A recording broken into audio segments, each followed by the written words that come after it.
नमो नमः सर्वेभ्य. भगवद्गीतेच्या विवरणामध्ये सर्वांचं स्वागत आहे. आज आपण भगवद्गीतेचा 9व्या अध्यायाचं विवरण करतो आहोत. त्याच्यातल्या पहिल्या 1 ते 11 सूत्रांचं आपण मागच्या सेशनमध्ये विवरण केलं होतं किंवा आपण समजून घ्यायचा प्रयत्न केला होता. आता आपण 12व्या सूत्रापासून सुरुवात करतो आहोत. त्याच्या आधी आपण एक शॉर्टमध्ये रिकॅप घेण्याचा प्रयत्न करू. 9व्या अध्यायाचं नाव आहे राजविद्या गुह्य योग, the most confidential knowledge of the universe. Okay, 34 सूत्र आहेत. त्याच्यामध्ये पहिल्यांदा कृष्ण काय म्हणतो आहे की हे अतिशय गुह्य किंवा सिक्रेट कॉन्फिडेन्शियल नॉलेज आहे, ते मी आता तुला सांगणार आहे, जे जाणून घेऊन तू तू सर्व अशुभातून किंवा बंधातून तू मुक्त होशील. ही राजविद्या आहे, राजगुह्य आहे, पवित्र आहे, प्रत्यक्ष इम्प्लिमेंटेशन करण्यासारखं आहे, धर्माला अनुसरून आहे, आचरण करण्यास सुखकारक असं आहे आणि अव्ययी आहे. असं ज्ञान मी तुला आता सांगतो आहे. हे ज्ञान जे समजून घेऊ शकत नाहीत ते मला प्राप्त न करता किंवा मला समजून न घेता या जन्ममृत्यूच्या फेऱ्यामध्ये अडकून राहतात. आणि आता तो पुढच्या 4थ्या सूत्रापासून ज्ञान सांगायला सुरुवात करतो. गुह्यतम ज्ञान, नॉलेज किंवा ज्ञान, की मया ततमिदं सर्वं जगत अव्यक्त मूर्तीना, माझ्या अव्यक्त फॉर्मनी, अव्यक्त स्वरूपानी मी या संपूर्ण जगाला व्याप्त करून ठेवलं आहे. मत्सानी भूतानी, सर्व प्राणी मात्र ही चराचर सृष्टी ही माझ्यामध्ये आहे, मी त्यांच्यामध्ये नाही. जरी ती सृष्टी माझ्यामध्ये असली तरी मी त्याला त्यांच्या कर्मांना किंवा त्यांच्या कॉन्सिक्वेन्सेसना मी बाध्य नाही. हेच माझं ऐश्वर्य आहे, हे तू पहा. मी त्यांच्यामध्ये नाही, ती भूत माझ्यामध्ये किंवा ते प्राणी मात्र माझ्यामध्ये आहेत.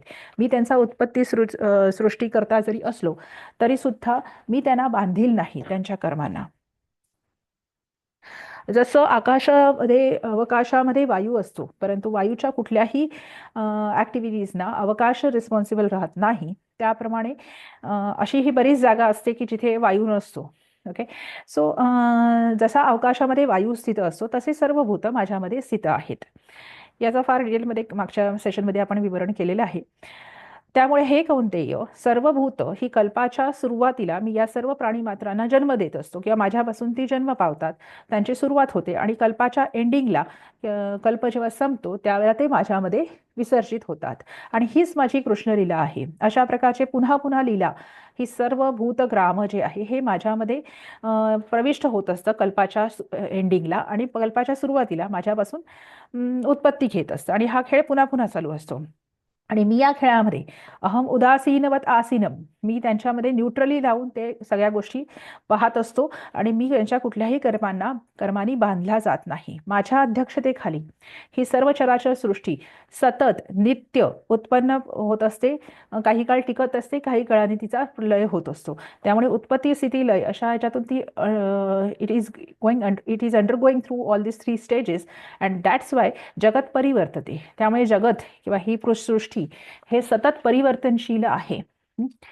आणि माझ्या या भव्य स्वरूपाला किंवा श्रेष्ठ स्वरूपाला न जाणता जी लोक किंवा जे मूर्ख माणसं असतात किंवा जे अज्ञानी माणसं असतात, ती मी हा असा कृष्णवर्णीय कृष्ण आहे, देवकी किंवा यशोदेचा पुत्र आहे असं मला जे समजतात, असं मला ते समजतात आणि मला माझा अपमान करतात म्हणण्यापेक्षा मला कमी समजतात. माझं स्वरूप वस्तुतः खूप श्रेष्ठ आहे, मी खूप मोठा आहे, मी परब्रह्म आहे, परंतु मला ते एक फक्त शारीरिक किंवा पार्थिव पुरुष असं समजतात. आणि माझ्या ज्या काय बोलू आपण त्याला, थोडं मोठं करूया आपण हे, माझ्या ज्या शक्ती आहेत त्यांना कमी लेखतात. ओके, सो आपण इथपर्यंत मागच्या सेशनमध्ये आलो होतो. बरं, असं का होतं ते, का मला फक्त एक जसा कृष्ण, अर्जुन, भीम, धृतराष्ट्र किंवा बलराम, एक यादव असं मला का समजतात ते, तर त्याची कारणं त्यांनी दिलेली आहेत की डेमॉनिक अँड एस्थेटिक पीपल हे त्यांची थॉट प्रोसेस काय असते. पुढचं सूत्र आहे 12वं, मोघ कर्माणो मोघ ज्ञाना विचेतसः राक्षसी मासुरीं चैव प्रकृतीं मोहिनीं श्रिताः. संधी, मोघशाः मोघकर्माणः मोघज्ञानाः विचेतसः राक्षसीम् आसुरीं च एव प्रकृतीं मोहिनीं श्रिताः. मोघशाः मोघकर्माणः मध्ये विसर्गस्य लोपः, मोघकर्माणः मोघज्ञाना मध्ये विसर्गस्य उत्वगुणसंधी, मोघज्ञानाः विचेतसः मध्ये विसर्गस्य लोपः. राक्षसीम आसुरीम मध्ये वर्णवेलन च योग एव मध्ये वृद्धी संधी प्रकृतीम मोहिनीम श्रिताहा. का असं होतं? ऑल दिस पीपल, जे मूर्ख अज्ञानी लोक असतात, दिस पीपल आर कवर्ड विथ माया प्रकृतीम मोहिनीम श्रिताहा. माझ्याच 8व्या अध्यायामध्ये त्यांनी आपली माया सांगितली होती, योग माया, त्याच्यानंतर माझी मोह माया वगैरे याविषयी वर्णन त्यांनी केलं होतं प्रकृतींविषयी. सो त्या मायेमुळे मायेने कवड असलेली किंवा त्या मायेमध्ये गुरफटलेले लोक हे माझं मूळ स्वरूप किंवा माझं भव्य स्वरूप त्यांना दिसत नाही किंवा ते जाणू शकत नाहीत. They get attracted to the aesthetic, क्षमता aesthetic approach and they do the demonic activities. मोघशाहा, मोघामध्ये हे गुरफटलेले असतात.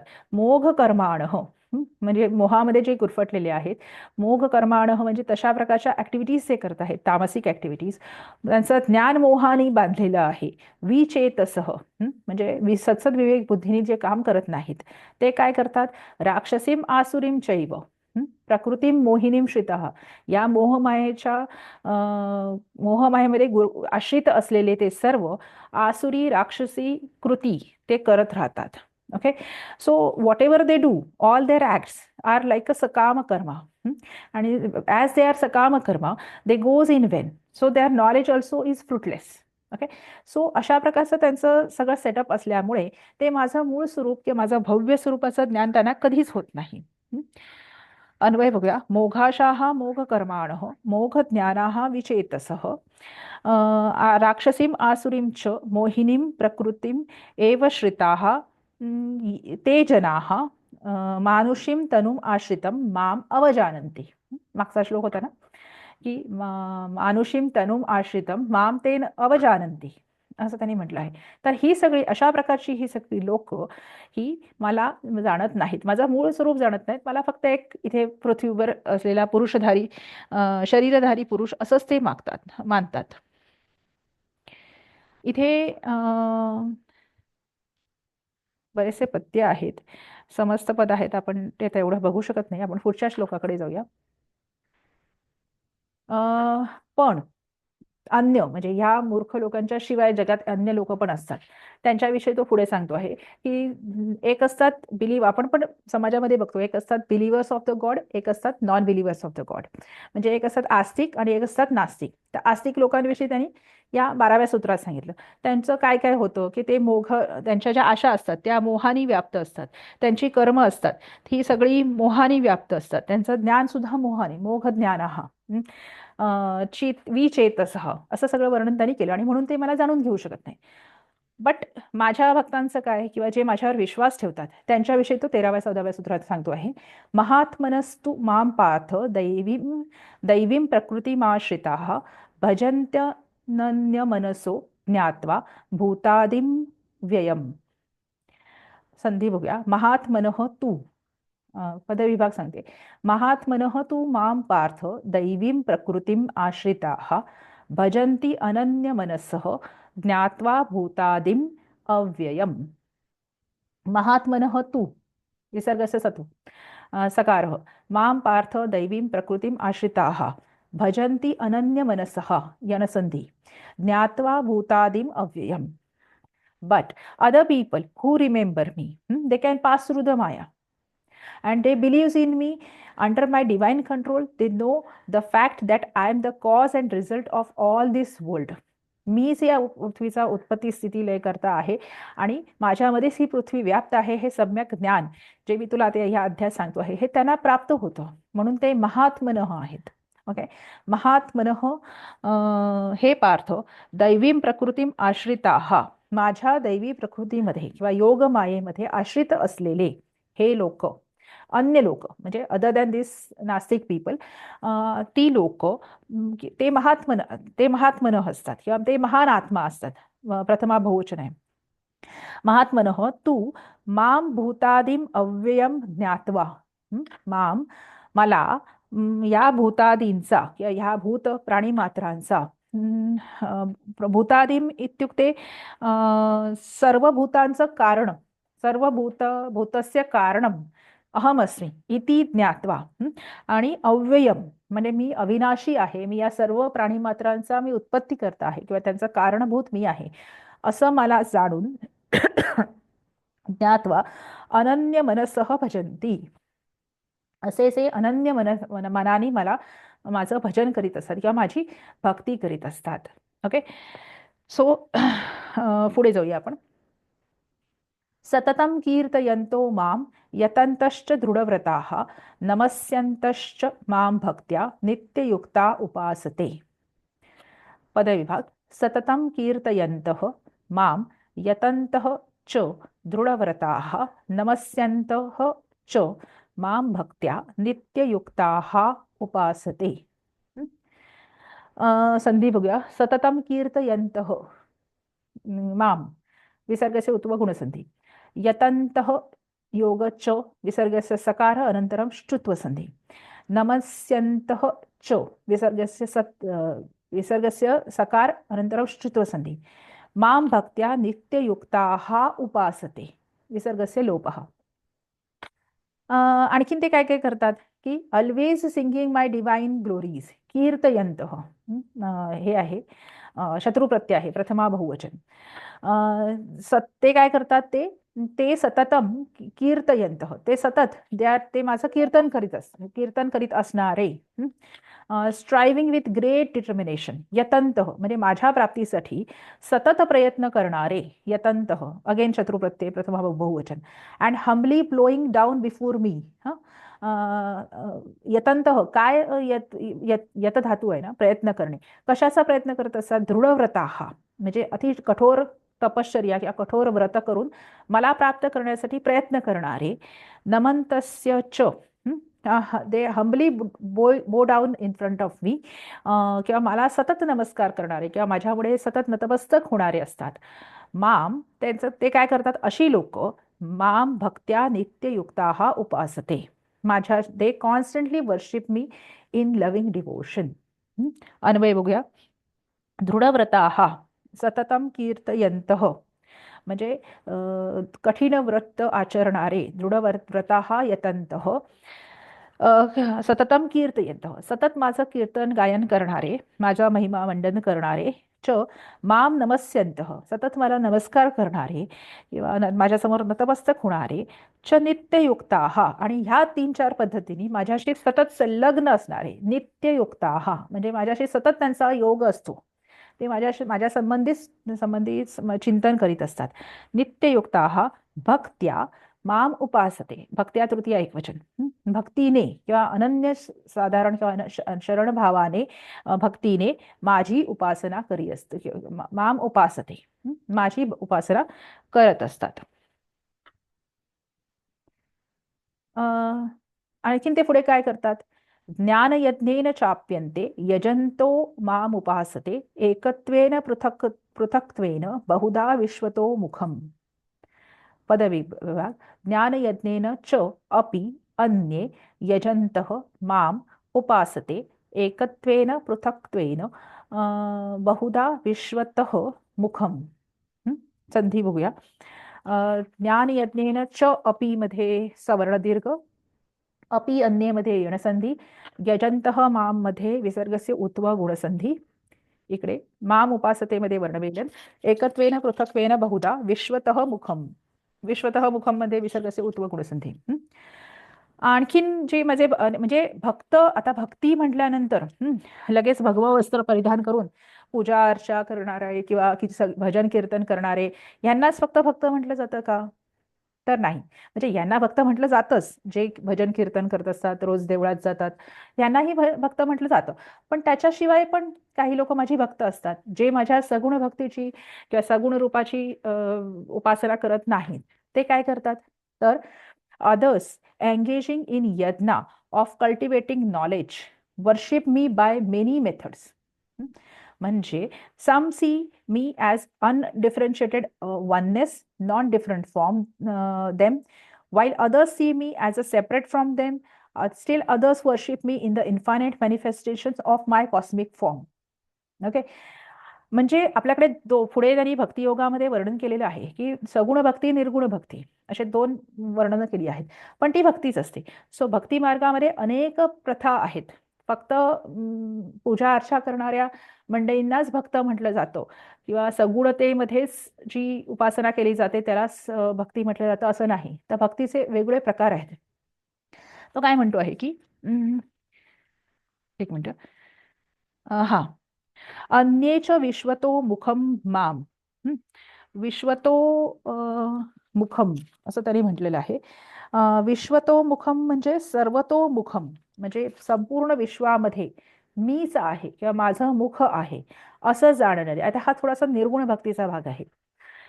म्हणजे सगुण भक्ती म्हणजे कुठले रामकृष्ण, त्याची मेल फिमेल फॉर्म मध्ये अशी आपण जी सगुण भक्ती केली जाते त्याला सगुण भक्ती म्हणतात. पण निर्गुण भक्ती नावाचा एक प्रकार असतो जो की प्रत्येक चराचरामध्ये प्रत्येक अणुरेणूमध्ये माझं मुख बघणारी मग विश्वामध्ये माझं दर्शन घेणारी अशी जी मंडळी असतात ती ते अन्येच विश्वतो मुखम माम असणाऱ्या मला, विश्वाचं मुख असणाऱ्या मला ज्ञानयज्ञेन एकत्वेन, ज्ञानयज्ञेन म्हणजे काही लोक काय करतात की तत्वज्ञान रूपी रूप रूपाचा माझ्या तत्वज्ञान रूपी स्वरूपाचा अभ्यास करून त्याचा यज्ञ म्हणतात. किंवा त्याच्यामध्ये स्वतःची तपश्चर्या करत असतात, त्यामुळे त्यांच्यासाठी तो यज्ञ आहे. स्वाध्याय किंवा उपनिषदांचं वेदांचं अध्ययन ही पण एक प्रकारची तपश्चर्या आहे, त्याच्यामध्ये आपलं दहन होत असतं. तर अशा प्रकारे मला जाणून घेतात एकतया. कुठे गेलं, हा, एकत्वेन पृथक्त्वेन बहुधा यजंतः अपि उपासते.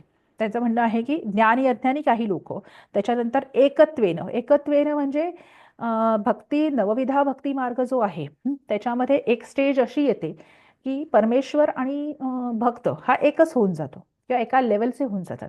त्यामुळे ते स्वतःशिवाय भक्त परमेश्वर वेगळा आहे असं मानतच नाहीत. अर्थात फार वरची साधनेची उच्च पातळी आहे ही. एकत्वेनं की ज्याला आपण अद्वैत सिद्धांत पण म्हणतो, अद्वैतवाद, की मी आणि परमेश्वर वेगळा नाही आहे, मीच परमेश्वर आहे. ही सामान्य लोकांसाठी नाही, नवविधा भक्ती मार्गामध्ये उच्च पातळीची संकल्पना आहे की एकत्वेनं मी एकच आहे, सर्वत्र मीच आहे आणि स्वतःमध्ये पण मीच आहे, दुसऱ्यांमध्ये पण मीच आहे असं जे एकत्वाने. काही लोक पृथक्त्वेनं म्हणजे other see me in different different forms, म्हणजे परमेश्वर वेगळा आहे, मी वेगळा आहे. आता ऑफकोर्स भक्ती योगावर फार वेगळ्या प्रकारचं लेक्चर आपण ठेवू शकतो, कारण त्याच्यामध्ये या संकल्पना समजल्या तर हा श्लोक समजू शकतो. सो ज्याला आपण द्वैताद्वैतवाद म्हणतो. त्यामुळे परमेश्वर वेगळा आहे आणि मी त्याचा दास आहे असं काही लोक मानतात. पृथक्त्वेन बहुधा यजंतः, म्हणजे अनेक प्रकाराने, बहुधा वेगवेगळ्या प्रकाराने यजंतः म्हणजे माझी आराधना करणारे सुद्धा असतात. यजंतः अपि माम उपासते, ते सुद्धा अशा प्रकारची वेगवेगळी माणसं ही माझी उपासना किंवा माझी भक्ती करत असतात. आता हे पहिल्या 13वा 14वा जो आहे तो सगुण भक्तीसाठी आहे आणि 15वा श्लोक हा निर्गुण भक्तीसाठी आहे. ओके, सो पुढे जाऊया आपण. बरं, ही सगळी लोक, हे जे माझे फॉलोअर्स आहेत, माझे जे भक्त आहेत, ते का बरं अशी माझी उपासना करत असतात? तर त्याची कारण तो पुढे देतो आहे की गॉड इज एव्हरीथिंग. परमेश्वर हाच अंतिम सत्य आहे आणि हा सर्वत्र आहे, हा सगळ्यामध्ये आहे, सर्वस्व हा भगवंतच आहे. क्षम्यता. तो पुढेच्या काही 2-3 सूत्रामध्ये सांगतो आहे की का माझी उपासना हे करत असतात. तर अहम क्रतुरहम यज्ञ स्वदाह मह औषधम मंत्रोह महमेवाज्यम महम अग्निरहम हुतम. भरपूर संधी आहे त्याच्यात. अहम क्रतुः, अहम यज्ञ, स्वधा अहम, अहम औषधम, मंत्र अहम, अहम एव आज्यम, अहम अग्निः, अहम हुतम. मीच सगळं आहे. आपण म्हणतो ना ब्रह्मार्पणम ब्रह्म हवी ब्रह्माग्नव ब्रह्मणा होतं, तसं आहे हे की अहम क्रतुः, मी कोण आहे? तर मी क्रतुः इत्युक्ते अहम वेदोक्त यज्ञ. मी वेदांमध्ये सांगितलेला सगळ्या प्रकारचा जो भोक्ता आहे सगळ्या ऍक्टिव्हिटीचा, तो मी आहे. अहम क्रतुः, अहम यज्ञ, यज्ञाची प्रोसेस सुद्धा मीच आहे. तुम्ही जी काही करता आहात ती. स्वधा अहम. हं? स्वधा म्हणजे स्वधा म्हणजे पितृभ्यः प्रदेयनम अहम औषधम, म्हणजे आपण त्याला आपण समिधा असं म्हणूया साधारणतः. यज्ञामध्ये जी समिधा अर्पण केली जाते ती. स्वधा अहम औषधम अहम. अ, या सगळ्या समिधा आणि त्याच्या आजूबाजूला लागणारी जी काही मटेरियल असतं, जी काही द्रव्य सामग्री असते, औषधम, ती पण मीच आहे. मंत्र अहम, म्हणजे त्या वेदांमध्ये यज्ञामध्ये म्हटले जाणारे सगळे वेद मंत्र मीच आहे. अहम एव आज्यम. हं? आज्य म्हणजे घृत किंवा तूप. हं? मीच तूप आहे. तूप आहे म्हणजे लिटरली यज्ञामध्ये तूप टाकतो असं नाहीये. प्रेमभाव, तुपाला एक उपमा दिली जाते की प्रेम भावनेची उपमा दिली जाते. माझा जो स्नेह आहे भगवंताप्रती, माझा जो प्रेम भावना आहे ती पण मीच आहे. तुमच्यातली प्रेम भावना, स्नेह जो आहे, भक्ती जी आहे ती पण मीच आहे. अहम अग्निही. मी अग्नी सुद्धा मीच आहे. आणि अहम हुतम, I am the act of, जे तुम्ही ऑफर करता आहात ते सुद्धा मीच आहे. It is I am only the Vedic rituals, sacrifices, oblation offered to ancestors. I am the medicinal herb, I am the Vedic mantra, I am the clarified butter that is घृत, I am the fire and I am the act of offering also. मीच सर्वस्व आहे, सगळीकडे मीच आहे. त्यामुळे ही लोक माझी उपासना करतात. पुढच्या सूत्रात म्हणतो आहे, पिताहमस्य जगतो माता धाता पितामहः वेद्यम पवित्रमोंकारम ऋक्साम यजुरेव च. वर्णमेलन बघूया आधी. हा. पिता पिता अहम अस्य जगतः माता धाता पितामहः वेद्यम पवित्रम ओंकार ऋक् साम यजुः एव च. पितामह, सॉरी, पिता अहम. हं? पिता अहम मध्ये इथे सवर्ण दीर्घ संधी झालेला आहे. अहम अस्य मध्ये वर्णमेलम. जगतः मातामध्ये विसर्गस्य उत्व गुणसंधी. माता धाता पितामह वेद्यम पवित्रम ओंकार, पवित्रम ओंकार मध्ये वर्णमेलम. ऋक् साम यजुः एव च. यजुः एव च मध्ये विसर्गस्य रेफः. तो काय म्हणतो आहे, I am father, I am mother, I am sustainer, I am grandfather, I am purifier, I am the goal of knowledge, I am the sacred syllable of Om, I am Rigveda, I am Samaveda, I am Yajurveda also. मीच सर्व आहे, सगळं मीच आहे. तो अस्य जगतः पिता माता. अस्य जगतः, या जगाचा, पिता माता धाता पितामह. पिता माता आई वडील, धाता म्हणजे धारण करता, आणि पितामह म्हणजे वडिलांचे वडील, सर्वच मी आहे. म्हणजे तुमचे पितर जे आहेत ते सगळे मीच आहे. नुसता माता पिता नाही, पितर जे आहेत, पूर्वज जे आहेत ते सुद्धा मीच आहे. त्यानंतर तो म्हणतो आहे वेद्यम. अहम वेद्यम. वेद्यम म्हणजे वेदितव्यम वस्तू, म्हणजे जाणण्यासारखी जी काही गोष्ट असेल या पृथ्वीवर किंवा या चराचर सृष्टीमध्ये ती मीच आहे. वेद्यम पवित्र ओंकार, पवित्र असा ओंकार मीच आहे. ऋक् साम यजुर्वेद, ऋग्वेद यजुर्वेद सामवेदामध्ये जे जे ज्ञान आहे ते सर्व माझ्यापासूनच उत्पन्न झाले आहे. मीच ज्ञान दिलेलं आहे. त्यामुळे सर्व काही मीच आहे आणि म्हणून ते माझी भक्ती करत असतात, माझे भक्त. पुढच्या सूत्रात तो म्हणतो आहे की गतिर्भर्त्रा, क्षम्यतां, गतिर्भर्त्रा भर्ता प्रभुः साक्षी निवासम शरणम सुहृत् प्रभवः प्रलयः स्थानं निधानं बीजमव्ययम्. गतिः भर्ता प्रभुः साक्षी निवासः शरणम सुहृत् प्रभवः प्रलयः स्थानं निधानं बीजमव्ययम्. बीजम अव्ययम. आणखीन तो स्वतःविषयी काय सांगतो आहे, I am the supreme goal of all living बिंग्स, I am the sustainer of all living beings. I am the master, witness, abode, shelter, and friend of all living beings. I am the origin, I am the end, I am the resting place of all the creation. I am repository and eternal seed of everything in this world. So स्वतःचं वर्णन त्याने सर्वस्वानी सर्व रूपाने केलेलं आहे. काय म्हणतो आहे तो की अहम एव गतिही भरता.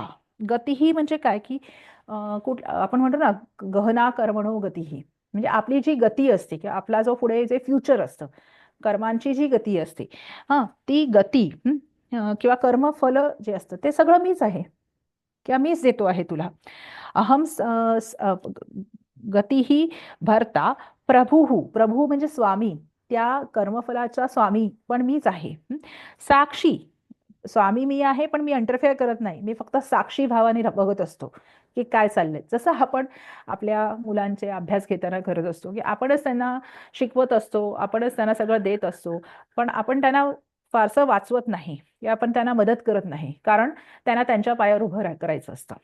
सो साक्षी मी आहे. निवासह, निवासह म्हणजे त्यांचा म्हणजे काही तुला लागलं किंवा काही गडबड झाली तर ते माझ्याकडेच येतात, त्यामुळे मी त्यांचं घर आहे किंवा आम्ही त्यांचा आश्रयदाता आहे.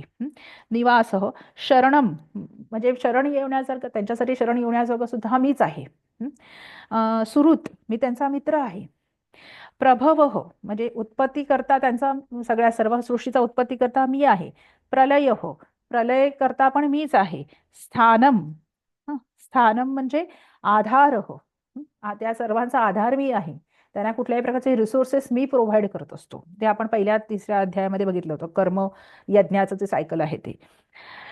निधानम, निधानम म्हणजे त्यांचं लयस्थानम, म्हणजे परतून ते कल्पाच्या आधी सांगितलं होतं, कल्पाच्या अंताला माझ्याकडेच परतून येतात, त्यामुळे त्यांचं निधान स्थान पण मीच आहे. आणि या सर्व प्राणीमात्रांचा जो अव्यय बीज आहे किंवा ज्याला आपण कारण देह किंवा लिंग देह म्हणतो, या सर्वांमध्ये अविनाशी असा जो जे तत्व आहे ज्याला आपण आत्मा म्हणतो, ते सुद्धा मीच आहे. आणि म्हणून हे सर्वस्व मीच असल्यामुळे ते माझी भक्ती करतात. ओके, पुढे ते कंटिन्युएशन मध्ये म्हणतो आहे, हे सर्व मी असून मी काय काय करतो, तर तपाम्यहमहम वर्ष निगृह्ण म्यू सृजामी च अमृतम चैव मृत्युश्च सदसच्चाहमर्जुन. पदविभाग. तपामी अहम, अहम वर्षम निगृह्णामि उत्सृजामि च अमृतम च एव मृत्युः च सत् असत् च अहम अर्जुन. तो काय म्हणतो आहे, संधी बघूया. तपामी अहम, यणसंधी. अहम, अहम मध्ये वर्णमेलन. वर्षम निगृह्णामी उत्सृजामी मध्ये यणसंधी. च एव मध्ये वृद्धी संधी. मृत्युः च मध्ये विसर्गस्य सकारश्चुत्व संधी. सत् असत् तकारस्य दकारः जश्चु संधी. सत् असत् च, असत् तकाराचा चकार झालेला आहे, तकारस्य चकारः श्चुत्व संधी, अग्रे च अस्ति अतः श्चुत्व संधी अभवत्. असत् योग च मध्ये, असत् योग च मध्ये श्चुत्व संधी. च असत्, सत् असत् च अहम, च अहम मध्ये सवर्ण दीर्घ संधी. अहम अर्जुन मध्ये वर्णमेलन. ठीक आहे. तो काय म्हणतो आहे की तपामी अहम, I am providing heat to sun. मी तप म्हणजे तुम्हाला माहिती असेल की सूर्याला एक सवितृ देवता असते की जी माझ्याकडूनच फायर घेते, त्यामुळे मी सूर्याच्या स्वरूपामध्ये मी जळतो पण मीच आहे जगाला ऊर्जा देण्यासाठी. तपामी अहम. वर्षम निगृह्णामी, वर्ष इत्युक्ते पाऊस, वर्षा. वर्षम निगृह्णामी, वर्षा काळामध्ये पाऊस सुद्धा मीच देतो आहे. निगृह्णामी. उत्सृजामी च म्हणजे अन्य काळामध्ये, वर्षा काळ जेव्हा नसतो त्यावेळेला I am stopping the rain also. I am making the rain to fall. I am stopping the rain also to not to fall. म्हणजे वर्षा काळाच्या व्यतिरिक्त जो काळ असतो त्यामध्ये मीच ती वर्षा होल्ड करून ठेवतो. ओके. अमृतम च, अमृत, आय एम इमॉर्टल. अमृत, ज्या ज्या पृथ्वीवर हे अमृत आहे ते मी आहे. मृत्यू आहे तो मी आहे. I am the death, I am the cross. सत असत, आता सत असत म्हणजे सत्य असत्य असा पण अर्थ होतो, परंतु इथे त्याचा अर्थ I am the gross and I am the subtler. ज्या ज्या भव्य स्वरूपामध्ये किंवा ग्रॉस फॉर्ममध्ये ज्या गोष्टी दिसत आहेत त्या मी आहे, आणि सटलर फॉर्ममध्ये सूक्ष्म स्वरूपामध्ये पण ज्या ज्या गोष्टी दिसत आहेत त्या सुद्धा मीच आहे. I am the gross form, I am the subtler form and complete universe is in me. हे अर्जुना, असं त्याला म्हणायचं आहे. अन्वय बघूया. हे अर्जुन, अहम तपामी, अहम वर्षम निगृह्णामी, अहम उत्सृजामी च, अहम एव अमृतम च, मृत्युः च सत असत च. हे सर्व सगळं मीच आहे, म्हणून ते माझी भक्ती करतात. ओके. एकच मिनिट. हा आपण आणि हे सर्व मी असल्यामुळे तो पुढे cycle of birth and death सांगतो आहे की जस्ट मिनिट हां त्रैविद्या माम सोमपाहा आय थिंक हे आपण पुढच्या सेशनमध्ये घेऊया. सो कारण हा जरा मोठा विषय आहे तर मी स्टॉप शेअर करते. तुम्हाला हा जो उपक्रम आवडत असेल तर तुम्ही चॅनलला लाईक शेअर सबस्क्राईब नक्कीच करू शकता आणि व्हिडिओला कमेंट टाकायला विसरू नका जेणेकरून आम्हाला आमचे पुढचे फीडबॅक समजतात आणि आम्ही व्यवस्थितपणे पुढची कंटिन्युएशन आणि प्रगती करू शकू. सो आज आपण 11 ते जवळपास 18-19 सूत्रापर्यंत बघितलेलं आहे. पुढच्या सेशन्समध्ये आपण पुढची सूत्र पाहूया. So thank you very much. Have a good day. Shubham भवतु.